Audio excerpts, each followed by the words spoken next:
So last time in the Divine Deception, we got introduced to Laverna's twin sister.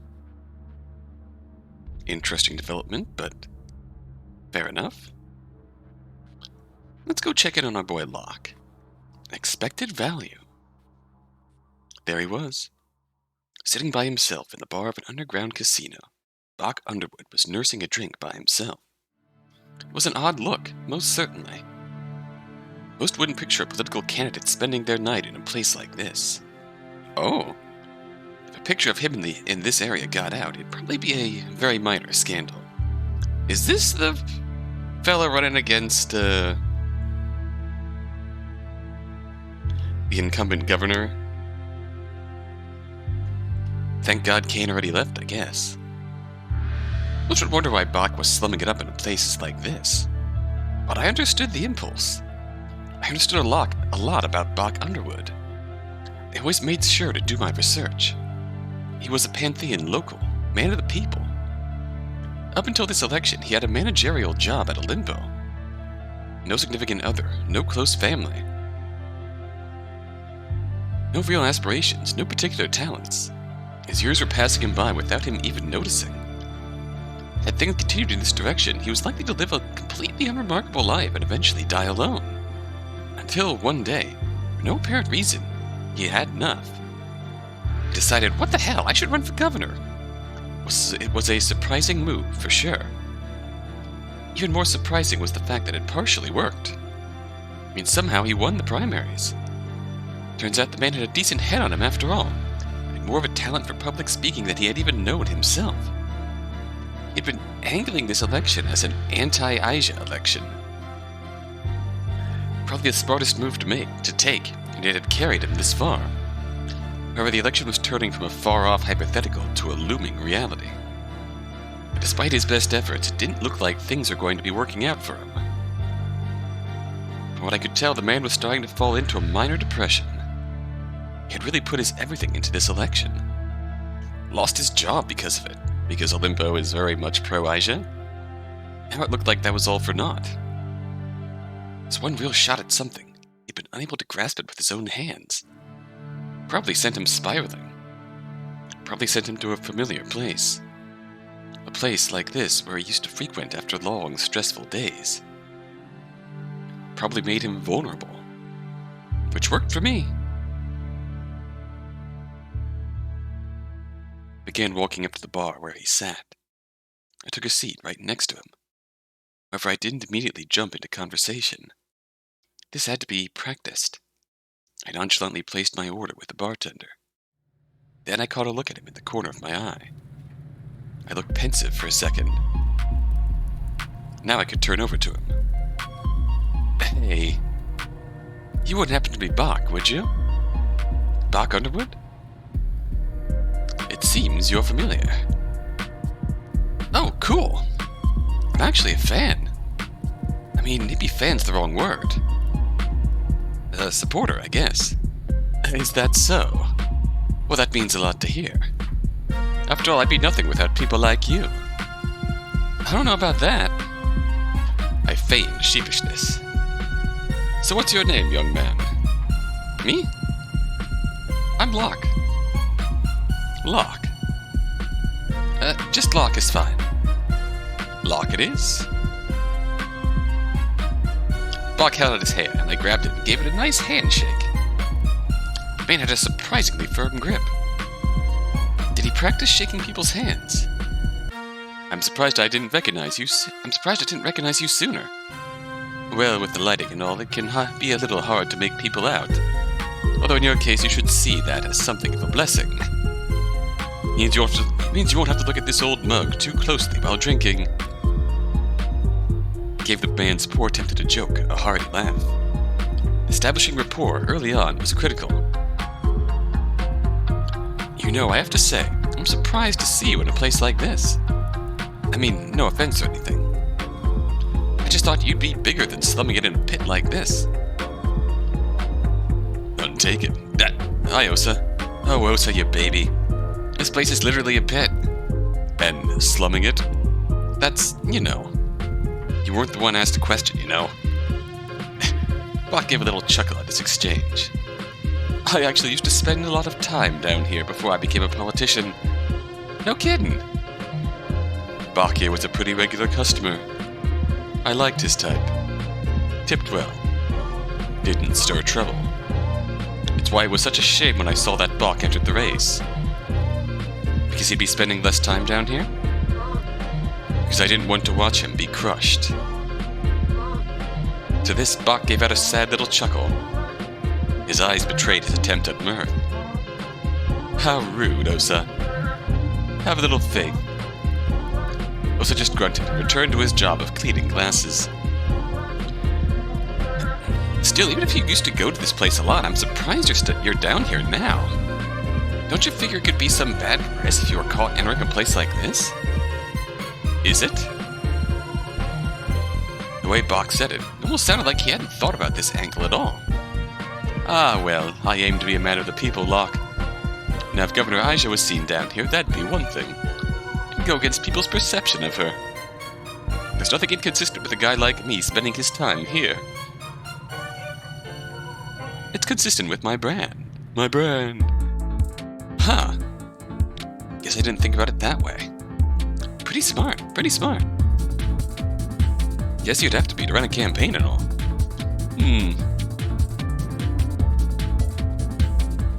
Bach didn't say much to this, just took a sip of his drink. I followed his lead and drank some more from my glass. It was still too soon to make any moves. What moves are you making? We had just gotten past the very basic first introductions. Quite a bit more ice needed to be broken before I pushed ahead.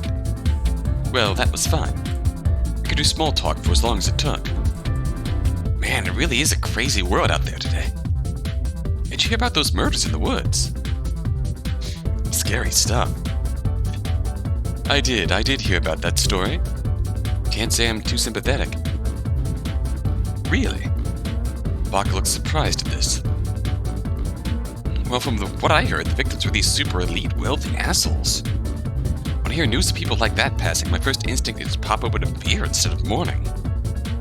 I don't know if I can agree with that. Sure, I can understand the resentment you can have towards those sorts. I'd say that's natural. But still, when somebody dies, when anybody dies, I think you owe them some respect. Ultimately, it's a human dying, you know? No, don't get me wrong. I'm perfectly aware that the morally correct response would be to respectfully wish the dead well. I never say what I just said to, say, the victim's grieving relatives or something. But hey, can't help what I feel, you know? Bach nodded sagely at this. That much is true. Well, so long as you're aware not to express such sentiments to the grieving, then I think that's fine. Maybe this is slightly blasphemous, but I don't really think it makes much difference to the dead whether you mourn or celebrate their passing. Exactly. You get it. Anyways, I heard about those murders in a completely different context. Oh? I mean, the murders happened at a gala for Governor Aija. A gala meant to help her fundraising. Fundraising for a political campaign. A political campaign that I was her rival for. He says in the past tense. The pieces are there. Hold on, you're saying some people seriously think you had anything to do with those deaths? Not me personally. Thankfully, I was publicly accounted for during the time of the murders. But you know how gossipers get. The idea that somehow I was connected to the incident is too enticing. That's crazy. It's understandable. Everybody loves a good political thriller, eh? It's a much more fun explanation than a likely dull answer. At any rate, I'm pretty sure very few people legitimately believe that conspiracy nonsense. Though those few have been awfully vocal towards me. Jeez. That's gotta be real rough. Part of the hassle that comes with running a political campaign. I guess. At any rate, if I did that to try and help my political campaign, it certainly backfired. Frankly, I think the publicity that that event has garnered Aija outweighs the political donations she might have received from those two. That's the thing about politics and news cycles. You can just perpetuate a false rumor.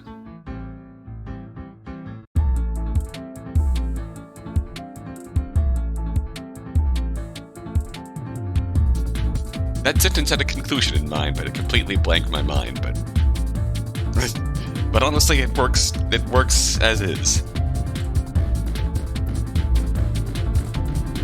That's all I need to say. I forgot where that sentence was going, but I don't really need to say much more. That's just politics. You can just say whatever the fuck you want and not be punished for it.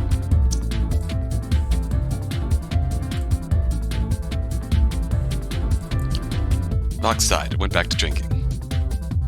Alright, now we had talked for a while.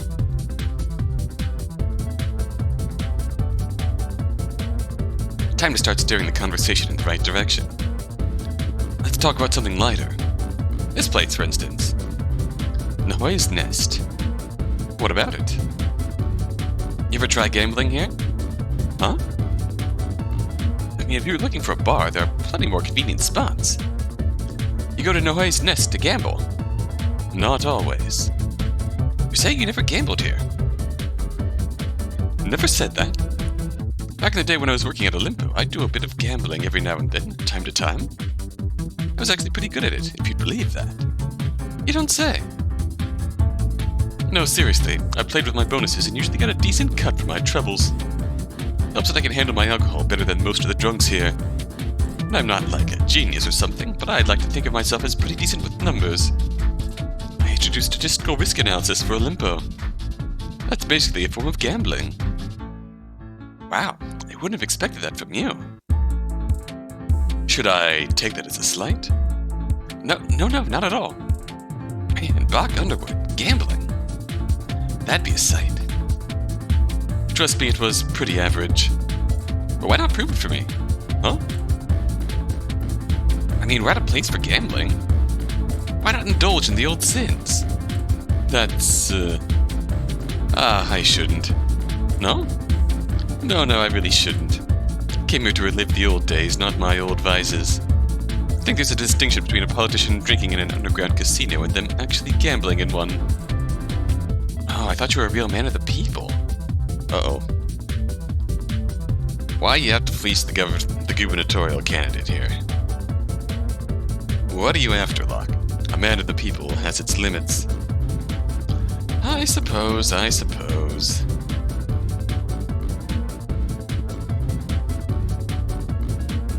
feign like I'm losing interest in the topic and take another sip of my beer. I don't know, I just thought it'd be fun to gamble against a guy like you. Ah, well. Locke floundered for words. Of course he did. He threw out a comment without an elegant response. Sure you're not willing to change your mind? You know, I'm just not in the mood for it. Not in the mood to make a bit of cash? Locke's eyes lit up. I'd be willing to put down some serious coin for a private gamble. I might be a hotshot politician, but it couldn't hurt to get some extra moolah. Ah, but there's the rub. I also have a chance of losing some serious coin, as you put it. True enough. Okay, then we can even the playing field. I will pay twice whatever I lose in the bet. Seriously. I mean, it only seems fair. I want to play it straight with you. I'm something of a gambler myself. William Dafoe voice. If you take me up on this offer, I'd ideally like to play a custom gamble app that I've played 2 or 3 times. I suspect that you have never played. Gives me an edge. That edge should be balanced out. Of course, considering how luck-based the game is, paying twice as much out seems excessive. But it's a clean number, and I'm the one asking, so just call it that. This was a bit of a risky play. Being this generous in my offer should have been a sure tip-off to anyone savvy enough to definitely not accept my deal. But the read I was getting on this guy told me that unless I sweetened the pot a little, he wouldn't bite. My research on Bach said he wasn't as savvy as he'd like to make himself out to be. Despite this, Bach still hesitated, taking another long sip of his drink. Still feeling sheepish, huh? Alright, how about this? Put an arm on one of his shoulders and leaned in slightly.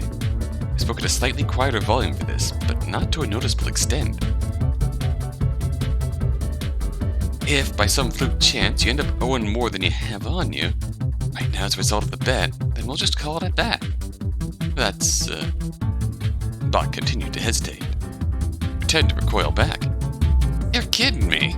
They say that the Bach Underwood can't afford to spend what's in his wallet. Okay, we're definitely trying to fleece this poor guy. My friend, how strapped for cash are you? Now, hold on. Don't put words in my mouth. I hold back a smirk. There, I had him from all sides. Psychologically, he was incentivized to accept the gamble for a number of reasons. I had led with pushing the nostalgia angle, which made him genuinely want to relive the gambling experience deep down. Then I threw in how I thought it would be fun, so he had the pressure of not wanting to let a fan down. The paying double clause appealed to Bach's inherent greed.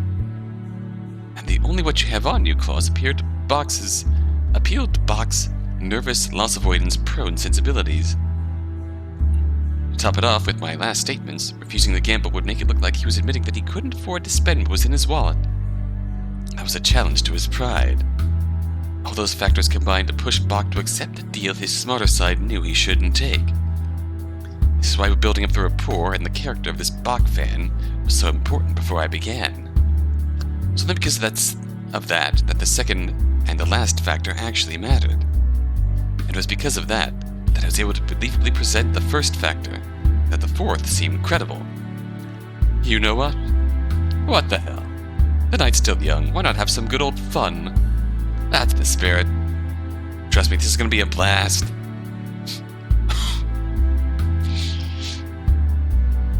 The two of us finished our drinks, then got up from the bar.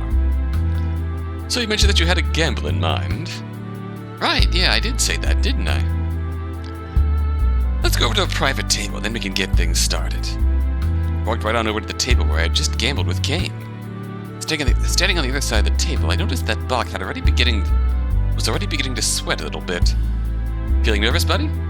A little bit, I must admit. Been a while since I did some earnest gambling. Thought you said you were a pro. I said I made a bit of cash. Big difference. Big difference between the two.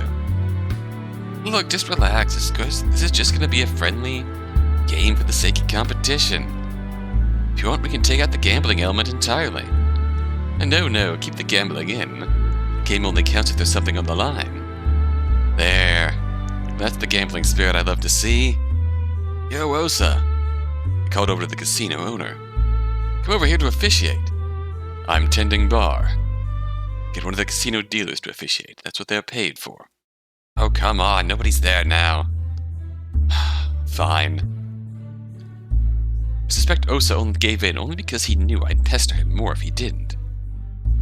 Do we really need an officiator for a friendly game? Not really, but I like an audience. And Osa needs a break. This is the only way he's going to give himself one. Wow, how thoughtful of you. How bullshit, more like. This guy was seriously taking all of this bait? What a rube. Alright then, let me declare the rules of this gamble. Let it be known, the rules are being laid. Love it. Love that ominous shit. Keep it up, Osa. See, so the name of this game we're going to be duking it out in is called Battle Blackjack. Battle Blackjack? You mean competitive blackjack? Got it in one, Bach. That's weird. Blackjack always struck me as more of a single-player game. Well, that's why this is a custom creation. Now it's a two-player game. Picked up one of the sealed decks that these private tables had. Then I opened it up and slid a number of cards out of it. Afterwards, I passed the cards over to Bach to let him examine them.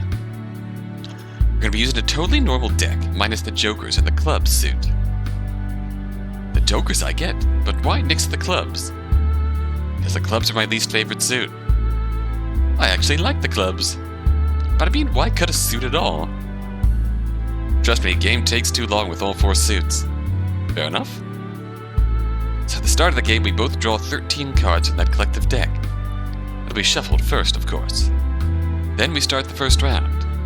Every round there will be 3 battlefields. I slap 3 spaces in the center of the table to demonstrate my point.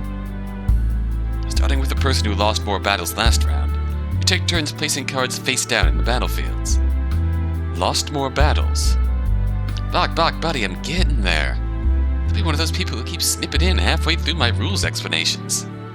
Sorry, just trying to keep a handle on these rules. Well, just hear me out, then you can take questions. See how we take turns every round. Either place a card or pass.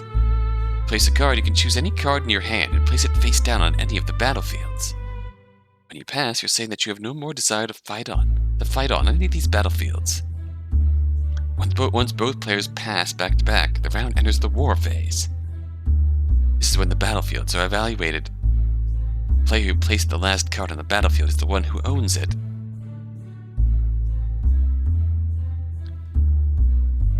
During the war phase, the cards in each battlefield are turned face up and the points are all tallied up, using blackjack rules. Number cards worth their value, face cards worth 10, aces worth 1 or 11, whichever helps. The collective total of the stack is 21 or less, and the player who owns the battlefield wins the stack. If they add the collective total is more than 21, then the player who owns the battlefield loses the stack.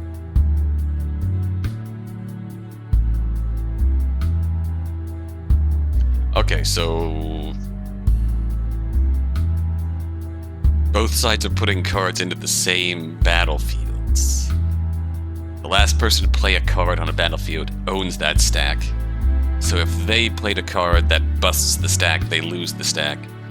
If they play a card and it's under 21 yet, then they win the stack. Okay, I think I'm beginning to see the picture here. This actually makes sense. It's like a psychological battle. You would be the last person to play a card on the stack, which you need to make sure that the stack is 21 or below. Hey, now you're getting it. Whenever a stack pushes it to their side of the table, stacks are kept separate from each other. Each stack counts as a point. Actually, you know what? Let's just really define this point. A stack is a vertical pile of cards won in the battle phase that can't be split up or altered in any way. And both players draw cards back up to 13, with the person who lost more battlefields in the last round drawing first. The deck is not reshuffled at any point. The cards in it are a finite resource. After all, in a battle, careful ammo management is key. As it is in war, so it is in politics. Too true, I guess. Point is, if you're below 13 cards but there's no more cards to draw, tough luck, you're in the endgame now. Game continues until a round starts and neither player has any more cards to play or draw. At that point, someone should declare the war is over. And when that happens, the game ends and we're in the scoring phase. The person who won the most stacks over the course of the game is the winner of the gamble. And I let a slight mischievous smile cross my face. For every card on the loser's side of the table once the scoring phase begins, the loser has to pay the winner a white chip. I noticed Bach recoil a little bit. The white chip was the most expensive chip in Nahoi's nest.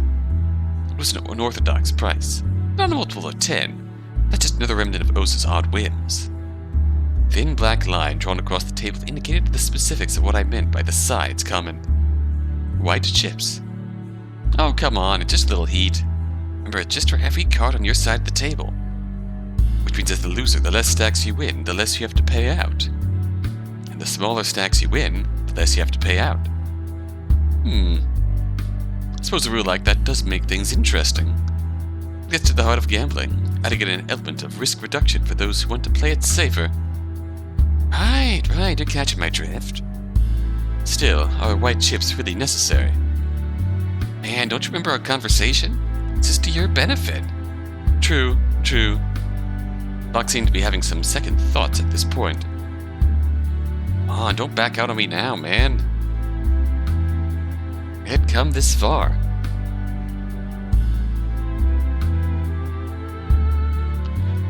I just accept it. Okay, then I guess that all sounds good. Yes. Though I have to say, you most certainly are at something of an advantage here. You know the rules quite well, whereas I still just barely understand them. Yeah, well, luckily for you, the game goes on a couple of rounds. You'll be able to get into the swing of things before too long. Once you do, the game really just becomes a game of who can read the other person better. That's not something you can really buy with experience. A lie. Quite right. So that's pretty much all the rules to Battle Blackjack. Do you have any further questions? Clarifications, objections, anything of the sort? Doc actually took a second to consider the question. Then he shook his head. No, I think it all tracks. Excellent. So let it be known, the rules have been laid out and accepted. Give a side look to Osa. Sort of, you got all that? Osa's unamused expression gave me the response I was looking for. I got that all right. The look of it, Osa was wise to what I was trying to pull here. But Osa also looked like he wasn't quite close enough to Bach to break precedent and interfere. He'd do his job as impartial referee. And impartial enforcer. Alright then, enough pussyfooting around. Let's get this party started, eh? Bach, be a pal for me. Shuffle that deck of cards in front of you. Sure thing. Bach did his ass, giving a fairly basic Hindu shuffle a few times. A cut or two. See that he was at the level of somebody who interacted with cards somewhat frequently, but not nearly often enough to be called an expert. Finally, once he had mixed the cards up to his satisfaction, he put the deck in the middle of the table. You want to draw first, or should I? You can choose. Don't want you to think I did anything funny with the deck or anything. I didn't until you said something incredibly suspicious like that. Think I'll be drawing first if you don't mind. Sure, go on ahead. He reached out and slid 13 cards over to my side of the table and began grouping them up into a little pile. After I was done, Bach reached over and did the same thing. Why don't you alternate the deal? Instead of first person takes 13 cards off the top, second person takes 13 cards off the top.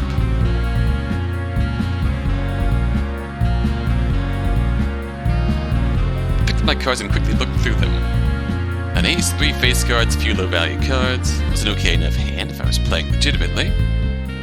And indeed, with 2 slight tweaks, this game was one that could be played legitimately. But it wouldn't be tonight. Usually the first person to place a card is the person who lost more of the battles in the previous round.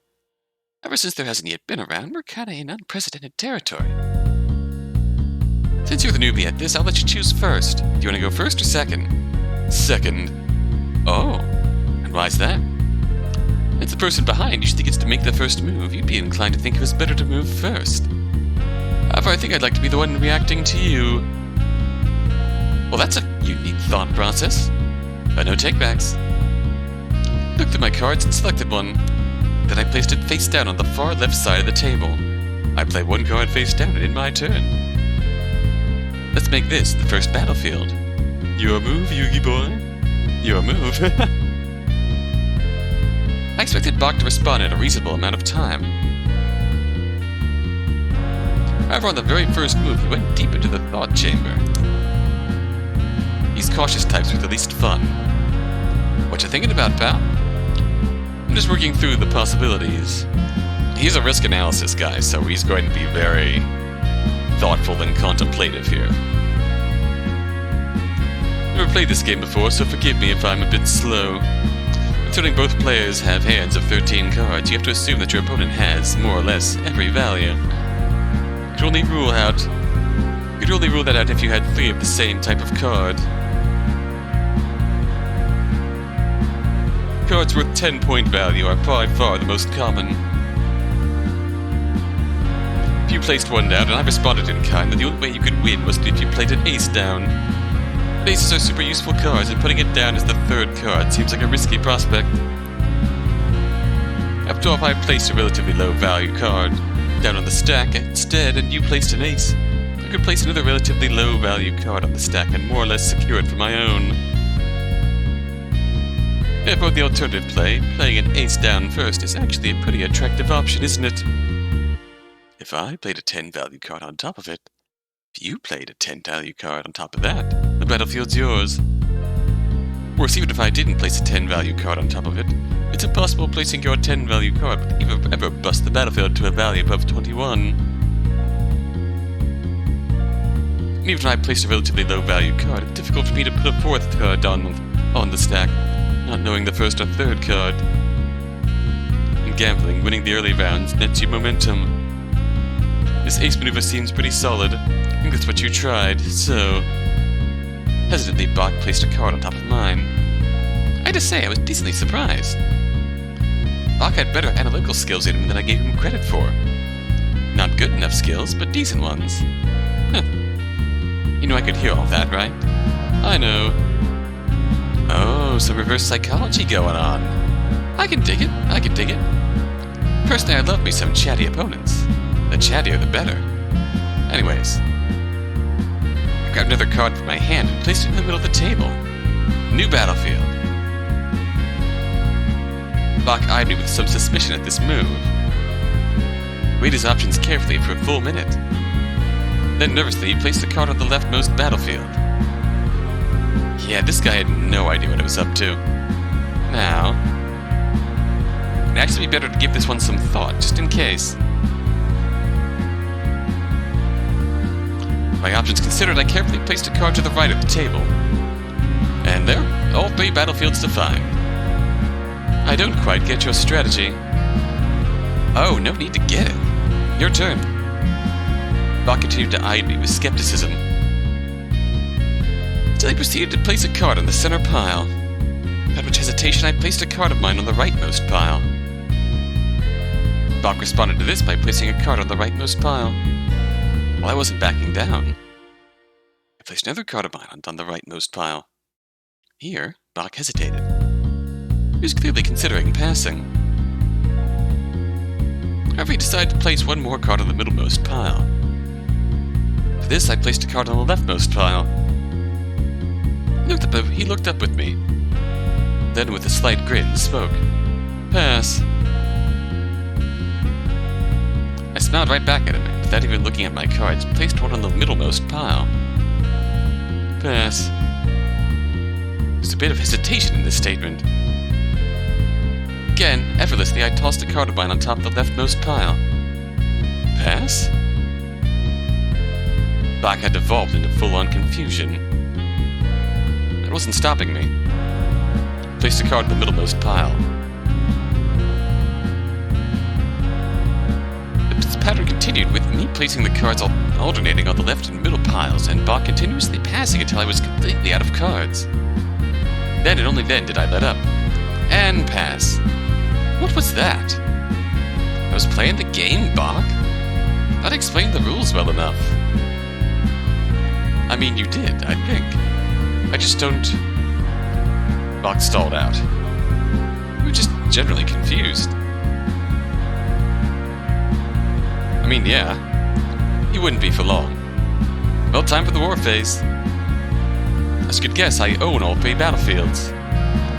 Now it's time to see who wins the battles. I turned over the leftmost pile first. It did take a mathematician to calculate this one. Oh, just a bit north of 21, it seems. This one's your win, Bach. I slid him over the stack. Luckily, he placed the stack right on his edge of the table. Now for the middle battlefield. Once again, I flipped over the cards. Once again, the result was clear. Another bust. This one goes to you. I slid the stack over to him. Once again, Bach centered the stack and placed it on his edge of the table. Now for the main event. I turned over the cards. Bottom 2 cards, the ones I led with, were a 2 and a 3. Bach threw a jack on top of that. 15, and the top card that I played was a 5. 20. That's 20.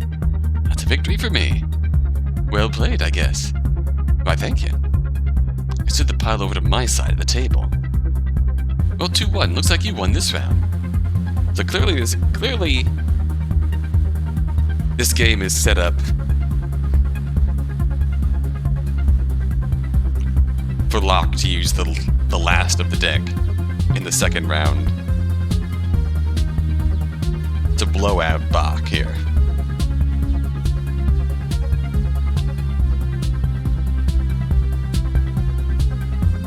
And steal this game, steal this round with some small stacks.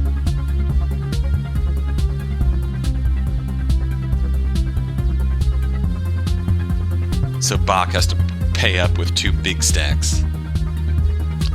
Since I lost more battles this round, I draw cards first. Then, suppressing a smile, I leaned over to the deck of cards and picked up the whole thing. Whoa, whoa, whoa, what is this? A flash of irritation suddenly crossed Bach's face. What on earth are you doing? I'm reloading. You're taking the whole deck. Yeah, exactly. with only 3 suits in the deck, and Bach blowing through his first hand 13 cards, he's all but guaranteed to draw the last of the deck. In the second round, Bach was smart enough that he realized what had happened by himself. Still, spelling it out was fun. A deck of cards without 1 suit is 39 cards in total. We'd start out taking 13 cards. 13 times 2 is 26, 39 minus 26 equals 13. Now I'm drawing back up my full hand size, 13. Unfortunately, that means you won't be able to draw any more cards. Laid it all out for you at the start, Bach. What are you getting surprised for? Bach just remained silent, a sour expression. You confused about anything? No, just... You were planning this from the start. Thought this was meant to be a friendly bit of fun. It is! I'm having fun. I didn't say anything about you having fun, Bach. I don't have fun playing a game rigged with phony rules to screw over somebody playing for the first time. You know? Well, I guess people have their own definitions of fun. Bach, buddy, I gave you all the rules from the start. I'm not contesting that, I'm just disappointed. I didn't quite see what you're getting out of this. I just said I'm having fun. Well, let's keep playing. I haven't lost yet. On this point, Bach was absolutely right. This little trick gave me a pretty decent advantage. However, its utility was more muted than you'd first think. Bach only played a total of 5 cards, which meant he still had 8 to work with. I had 13 cards, a 5-card advantage, and was only down 1 point. At first you'd think that it meant playing conservatively. I could just force 5 more points than him. But if we both passed, the round would end, starting anew. If he placed his cards atop mine, he could still win. This is why actually winning the rightmost pile was a priority of mine. So I lost the last round, so I'll place the card down first. Gingerly, I chose a card and placed it to the right of the table. Bach took a minute to think. Then he placed a card in the middle of the table. Pass. Instantly, Bach recognized his mistake. Then with some careful consideration, he placed a card on the rightmost pile.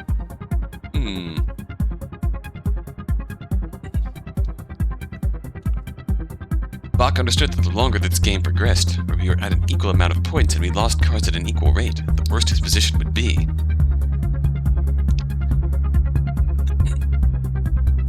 Therefore, he was extremely unwilling to let a round pass where we played an equal amount of cards and gained an equal amount of points. With that in mind, I selected my card carefully and placed it atop the rightmost pile. Bach's turn. Some hesitation, then Bach placed a card on top of the rightmost pile. Pass. Pass. Okay, Warface. For the middle pile, we revealed a 7 card. You own this pile. It's under 21, so that's a point to you. I slid it over to him, then flipped over the right pile. I played a 9, then he had played an ace, and I played a king, and he played a 4. 20, 24, that's a bust. You also own this pile, but I'm afraid that this is a 24. That's a bust, so this one goes to me. I slid the pile back over to my side. It was 3 points to 2, Bach's advantage. He was down to 5 cards, while I still had 11. One look at Bach and you understood. You knew he understood how bad this looked for him.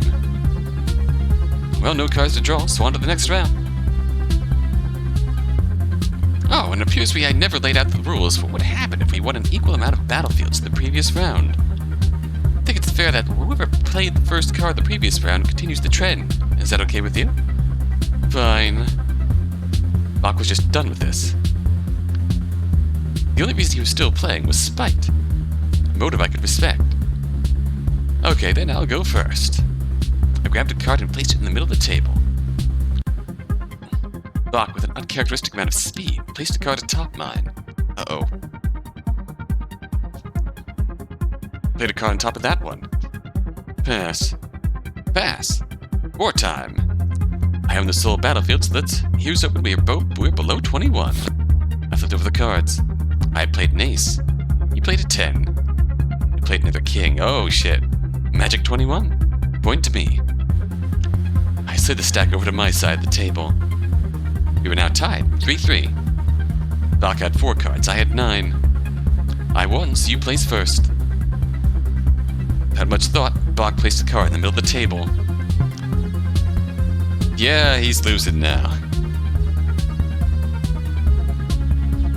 If only because we've pissed him off, so now he's not thinking through his moves as carefully as before. He placed one on the left side of the table.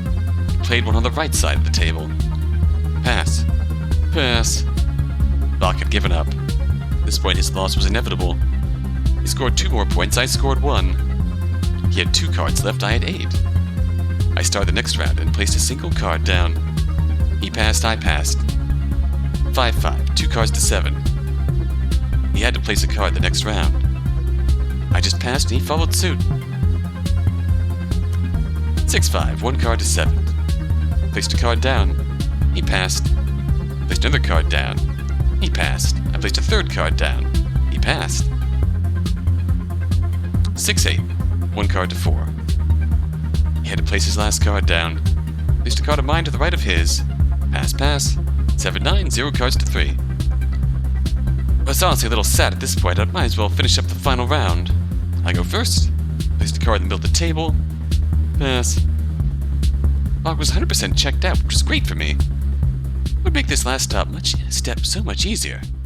Placed a card at the right of the table. Pass. Placed a card at the left of the table. Pass. Pass. Alright, I own all 3 battlefields. It's time to check him. When do we have to do this? It's a matter of policy. I flipped over the 3 cards and dragged each one over to my side. At the same time, I stuffed my left hand in my pocket. Okay, new round, but I'm afraid. Suddenly, I pulled 3 decks of cards out of my pocket and tossed them over to his side of the table. The war is over. What the hell? Let's go over just what's happening here. Oh, we're in logic now. Firstly, the payout. Rules state that the loser owes the winner a white chip for every round the winner won.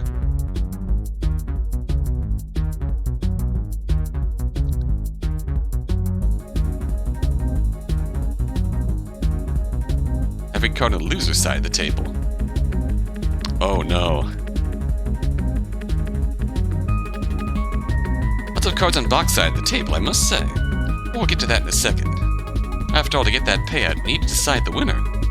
The person who won the most stacks is the winner.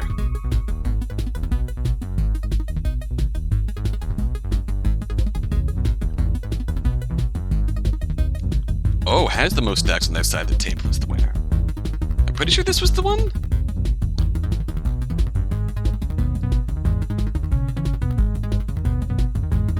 Nope.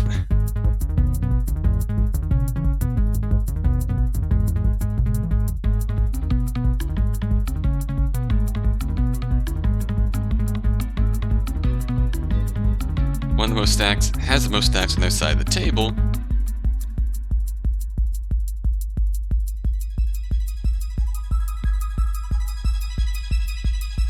Won the most rounds, won the most stacks.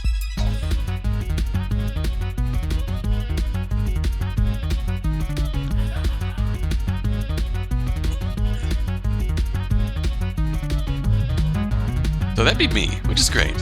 Now let's look at the delicate matter of scoring.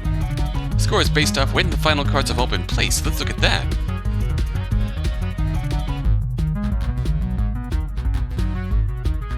Final war phase had started.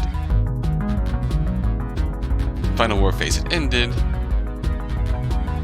When the phrase "the war is over" is shouted. Let's look at that.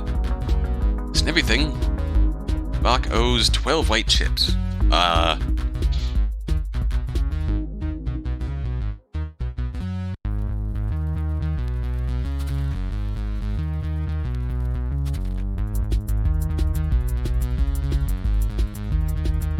What are other choices? 174, 208. Oh, Jesus Christ, what are you doing here?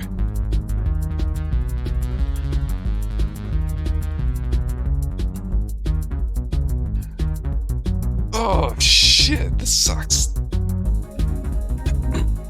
Are you really trying to make me... keep track of how many cards Bach won.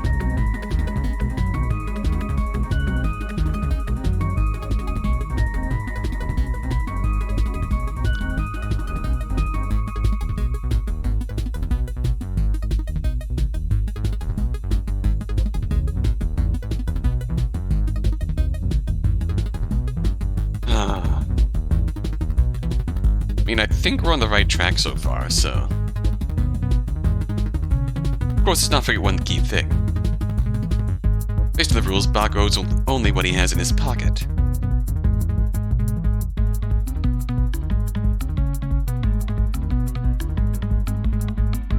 I mean, we did agree to the only what he has in his pocket. But this is also technically the rules. Obviously. What else would Bach owe? That was said to Osa, so that's what it is. Oh, right. Okay, so counting the stacks, I think I do win this with my 12 stacks to your 7. Now it's a matter of calculating the payout. On your side of the table, that's 3 decks of cards, each with 52 and 54 in them, so that's a base of 162. Then amongst your stacks, that's 1, 2, 3... What the hell? What is this? 174. You owe me 174 white chips. Hold on, what the fuck is this? That's nonsense. What are you unclear about? Those decks of cards, you just pulled that out of your ass. Out of my pocket, actually. You said you'd have to pay a chip for every card on your side of the table. I didn't think you could just pull cards out of wherever the fuck. You were clearly talking about the cards that we were sliding across the table ourselves. Oh, were you confused about that? That's a shame. You should ask for clarification. Clarification? Any reasonable person would interpret the rules the way I did. Sure about that? A white chip for every card on your side of the table is pretty straightforward if you ask me. This can't be legitimate. Afraid it is, my friend. Afraid it is. Right, Osa? Locke is correct. The bet is valid. Bach recoiled as Osa spoke up solemnly. He clearly had forgotten about Osa's presence. His presence reminded him of how thoroughly he was doomed. Of course this was bullshit. This whole thing was bullshit. So artless a move that I could barely qualify it as a trick. This would never normally fly. Normally. But Bach had forgot where he was. Bach had left the realm of common sense at this point and entered a realm where the outcome is king. Rules of gambling were unbreakable in Nahoi's nest. If rules were agreed upon by both parties, then they would be followed no matter what. This was a precedent every single gambler who entered this underground casino knew quite well. Even if the rules were misleading or cheap, they'd be enforced. Osa would make sure of that. But Locke, you said that if I lost more than I had on me, you wouldn't fleece me for anything more than that. Needless to say, I don't exactly have 174 white chips worth of cash on me. Huh? What are you talking about? What do you mean, what am I talking about? Who said that? You promised it. I don't remember anything like that. I can't. This isn't. Bach's face was completely flushed with anguish at this point. He saw his doom spiraling around him. Oh, so did you hear anything like that? No such stipulation was stated while the rules were being settled.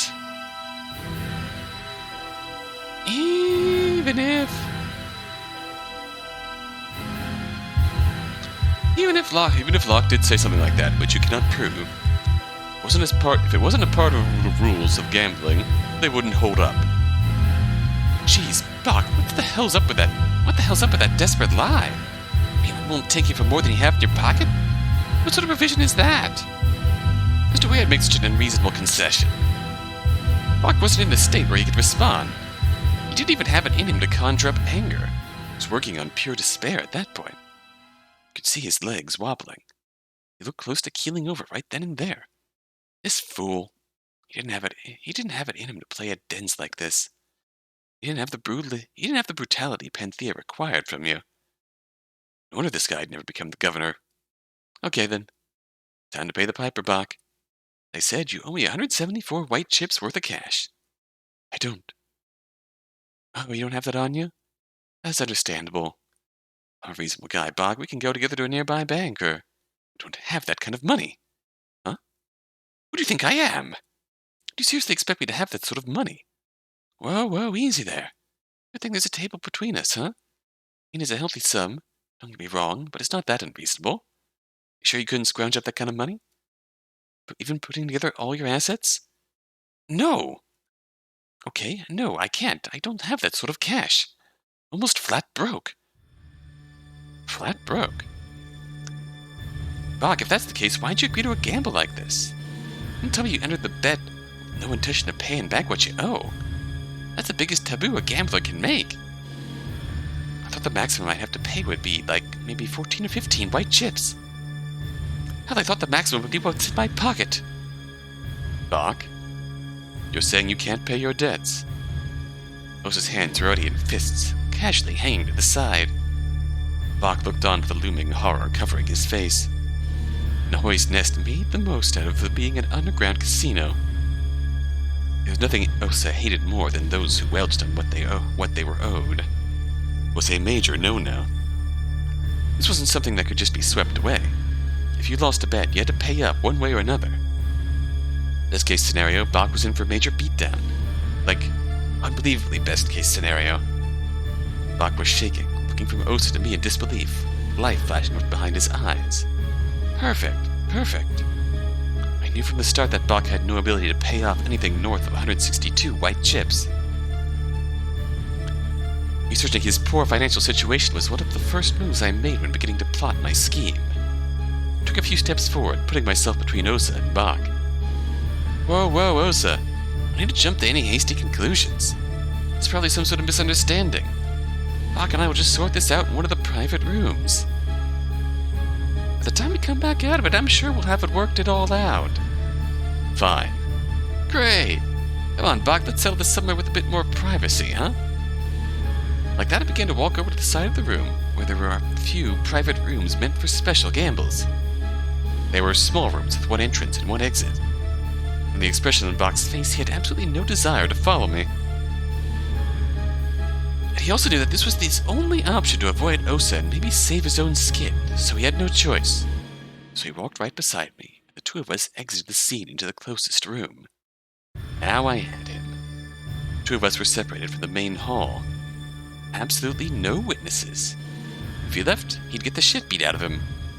I was entirely in control of the situation. I had to squeeze this sucker for all he was worth. That's much better. For this atmosphere, don't you think? Bach was understandably even more nervous now than he was before. Look, please, you don't have to do this. I mean, with your skills, your cunning, shouldn't you have enough money? You do, don't you? So what's the use of extorting a poor old man like me, already down on his luck? Do you really want this on your conscience? When you go up to the pearly gates, do you want to be denied over what you did to someone like me? Is that a worthwhile sacrifice? Let me go and your soul will be cleansed. Repent, I say. Let the light into your heart, and you will be saved, my son. Oh. Done with your little outburst? Good. In that case, why don't we get down to business? First things first, I'm going to need to unbuckle these pants and drop trow. What?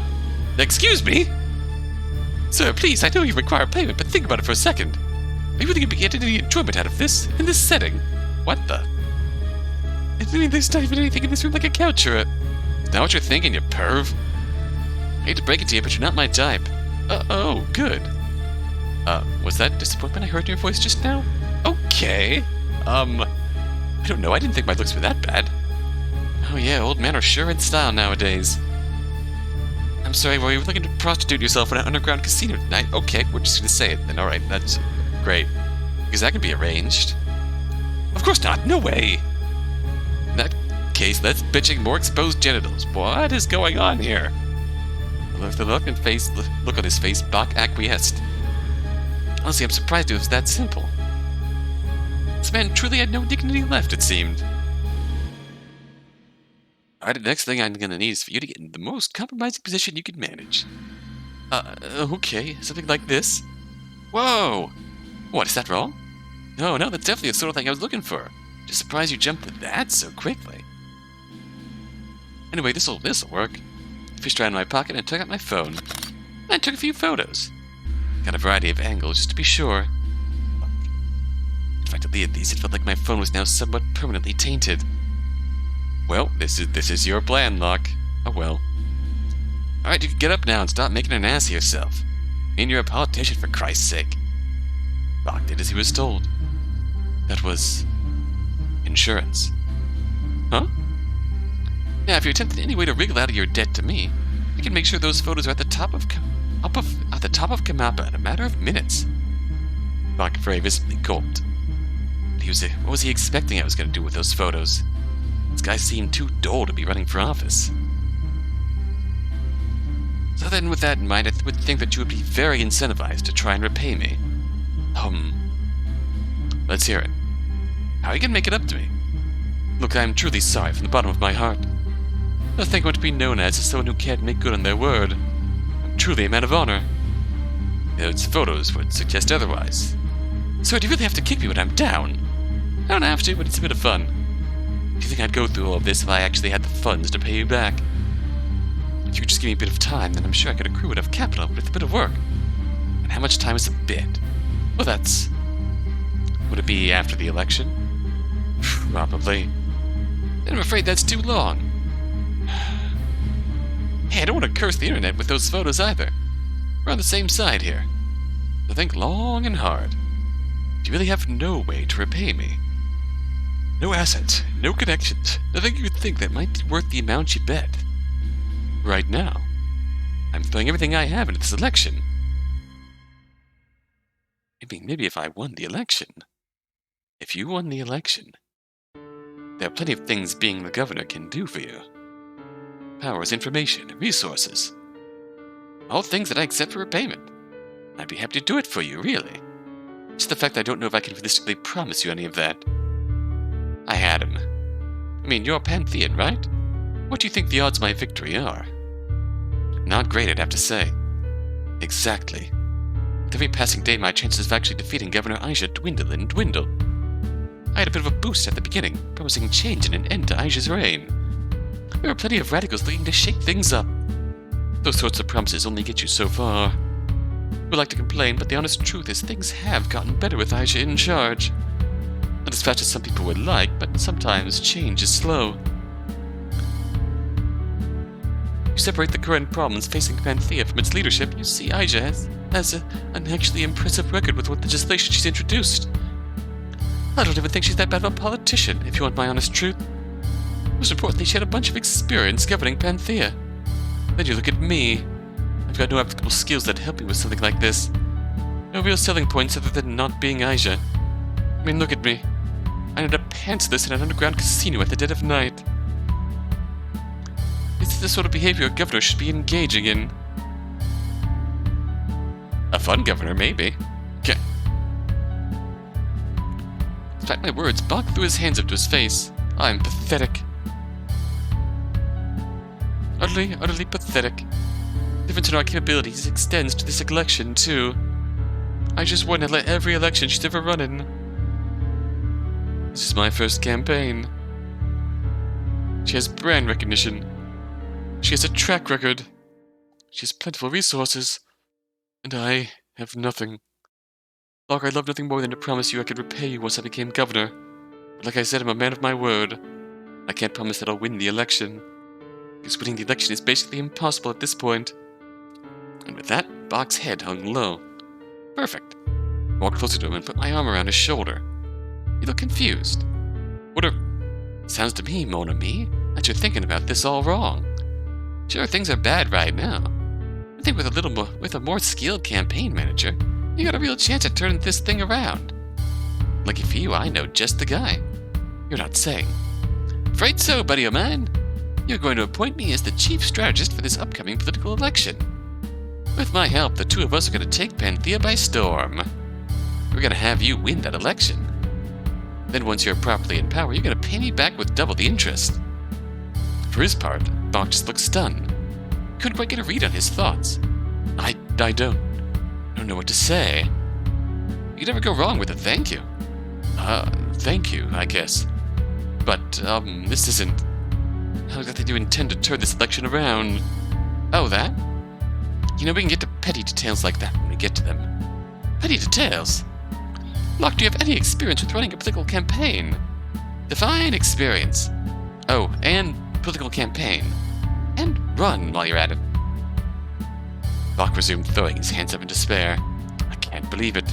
It's the final nail in the coffin. Whoa, it's that sort of negativity that's dragging you down. Campaign manager order number 1. No more being a Debbie Downer. People want a leader who smiles. Oh, yeah, I really feel like jumping for joy right about now. So I don't have the most traditional experience in political management. We'll work around that. That's literally your job. Alright, Hotshot, if you're a political expert, what would you say is your biggest impediment towards winning the election? Biggest impediment? Suddenly I noticed Bach straighten his back and adjust his collar. It seemed he was starting to take this a bit more seriously. Right now I'd say that'd be the massive disparity in funding between Governor Aija and me. In the political world, cash is power. If you want to make any moves, offensive, defensive, or whatever, money is the means to do it. Governor Aija is able to host galas filled with the richest people in the city to gather funds. I can't even pay back your measly debt. Yeah, what's up with that anyways? How'd you get this far when you're this poor? Look, I poured most of my resources into the primaries. Took a lot of work getting this far. Can't last long. I feel you there, man. The primaries were a seriously competitive point of the election. And either this just isn't a thing in this corner of the world, or else he's seriously fallen out with his party's primary. Because don't they usually,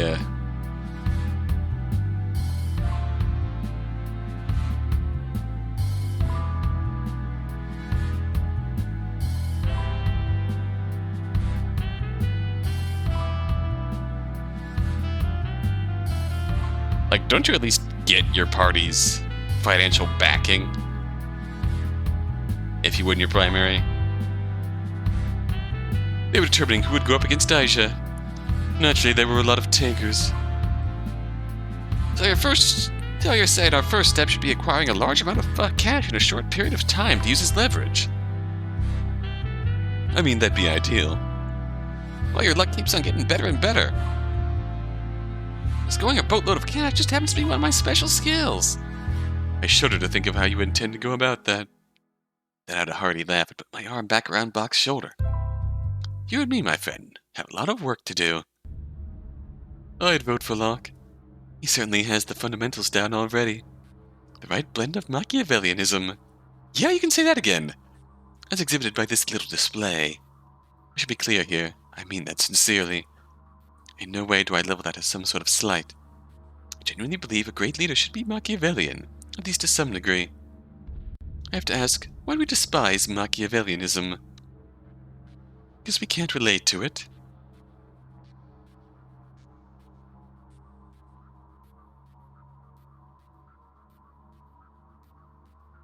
Because it seems oddly distant, cold.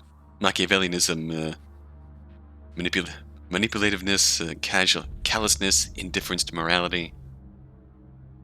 Yeah, Locke is very Machiavellian. Because it's evil? I don't know. Sure, it might enable evil actions more readily. Couldn't you see? You could say the same about religion. You don't hear me saying religion is evil. You don't hear me saying that. There are plenty of traits that people desire. Narcissism, sociopathy, the like. But really, they're not inherently negative on the face of it. In fact, I think we should have sympathy towards those who possess such tendencies. Not like most of the people with those traits made a conscious choice about it. More to the point, a master Machiavellian has far more capacity to do good than some naive sucker. Who has more desire? Well, that's up for debate. Without the power to make change, your desires are worthless. People whine and bitch about elections, how behind the scenes they're corrupt, but there can be no moral politicians. Depends entirely on what you call moral. You ask me, you need two things to lead well, the capacity and the desire to do good. As of now, we don't have any way to truly learn someone's desires, as much as we might like to fool ourselves otherwise. So why not rank the other metric? Seems sensible to me.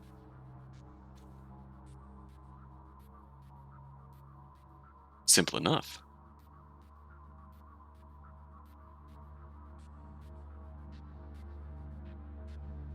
There's someone else who was locked. one else is locked. We still have a bronze key. So, that's Locke's round, too. Looks like next we're going to go in and do some brawling.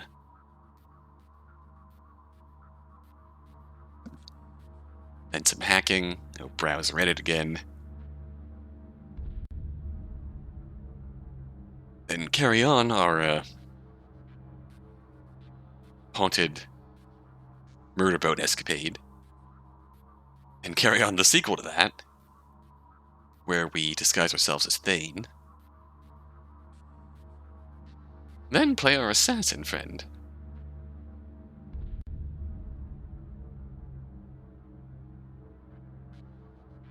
Bottom three.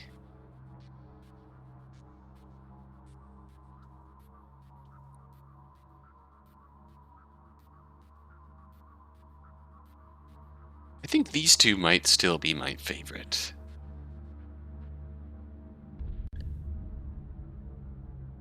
Locke's is certainly taking a turn, as we're finally getting some insight into... We've heard plenty about the fellow running against Governor Aija, but this is the first really in-depth insight we've gotten into his character. He's quite the character. Perhaps not quite as good and worthy a challenger as you might have expected. Perhaps it only introduces some shades of gray into the dynamic of Aisha's out of touch and needs to go, versus the upstart challenger looking to dethrone Aija and bring in change, where the upstart challenger is actually quite feeble and not fit to govern when worst comes to worst. And even admits that Aisha's done a whole lot of good.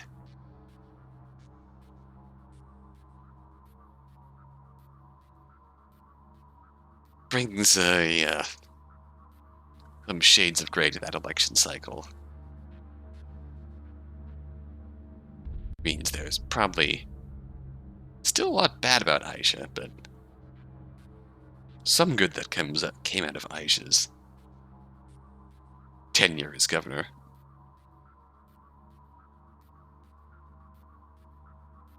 While there might still be good reasons for voting out Aisha and shaking things up a bit, but is Bach really the right guy for the job? And especially if it's going to take the absolute shadiness of Locke.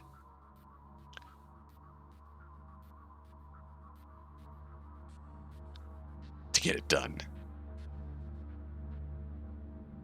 And you